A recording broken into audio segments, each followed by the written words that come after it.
We have seen that in the last few years, the prevalence and level of malnutrition, of undernutrition, has been luckily decreasing. But then what we're seeing is an increase in another form of malnutrition, which is overweight. We start seeing it in children. We have now about 42 million children in the world who are affected by this form of malnutrition, but even more, we have about 2 billion adults who are affected by overweight, which is conducive to non-communicable diseases, diabetes, hypertension, heart disease. There's a mainstream misconception that someone who's overweight cannot also be malnourished. The truth is that many people struggling with obesity are not fueling their bodies with the vitamins and minerals they need. According to the World Health Organization, 1.9 billion adults are overweight or obese, 462 million are underweight, and the term malnourished applies to both groups. Obesity also has its own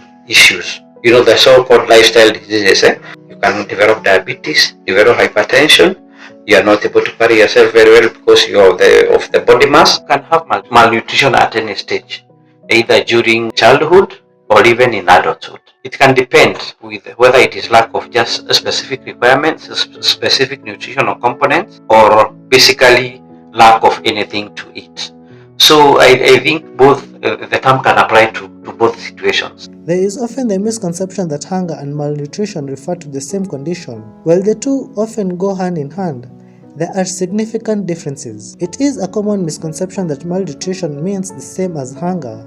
However, many people globally suffer from malnutrition, even if they eat enough to feel full. I often eat maybe twice a day, or even can skip a meal and eat once.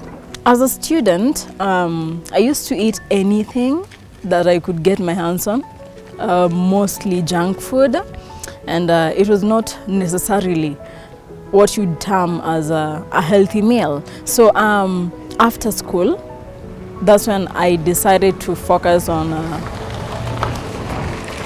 looking keenly at whatever I was eating, because I started my fitness journey, and it was very important that I tried to eat healthy. So right now I'm mostly eating proteins and vitamins and less of carbohydrates. I cannot exactly state that I have a preference of any kind of food.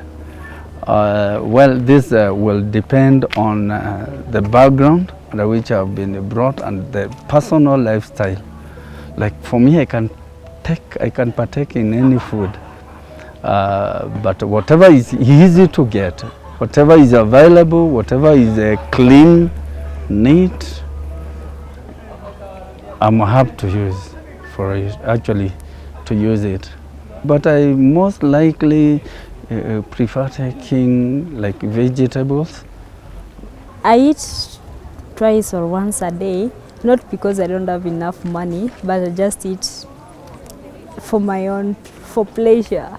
Napenda flat tummy yangu, so once I eat food unlimitedly, nitagrow kitambi and I don't want the kitambi. While it's true that many malnutritioned babies and children are severely underweight, it's a common misconception that malnutrition only relates to being too thin. Children need nutritious food to grow and be healthy, but healthy food with vitamins and minerals is often more expensive than unhealthy food, such as grains or carbohydrates. Basically, there will be symptoms of ill health, wasting, that is being very thin, lack of energy, not very good skin, because the skin will be dry, will be rough, will be folded. Then when you go to the body, of course, because they have low immunity, they are going to have a lot of infections. Some infections like TB. An adult with malnutrition will be seen by having many diseases attacking him or her because their immunity is not very good. I don't mostly think about the nutrition of the food, but I just find myself taking food just to fill my stomach. I can even take fruit for a meal and then I maybe sleep. I don't take a balanced diet, yes, because mostly When I do take food when walking in the streets. Research has linked poor nutrition to serious health conditions such as diabetes, hypertension, and heart disease. It can be particularly dangerous for children who may suffer not only from physical side effects of malnutrition, but also be more prone to psychological issues such as low self-esteem and depression as a result. When we feed our body processed food with refined carbohydrates and sugar, it affects our ability to focus and perform at work or school. Our brain is like a finely tuned engine, and it needs the right fuel to function efficiently. As a bodybuilder, it's necessary that I eat more proteins and vitamins and less carbohydrates because I'm trying to get rid of the excess fat that I have and build more muscle. While in campus, I didn't really care much about what I was eating. I was just eating because I needed to eat, and I needed some comfort food. And most of the time, comfort food is usually junk food. At some point, I used to skip meals, maybe have one meal in a day.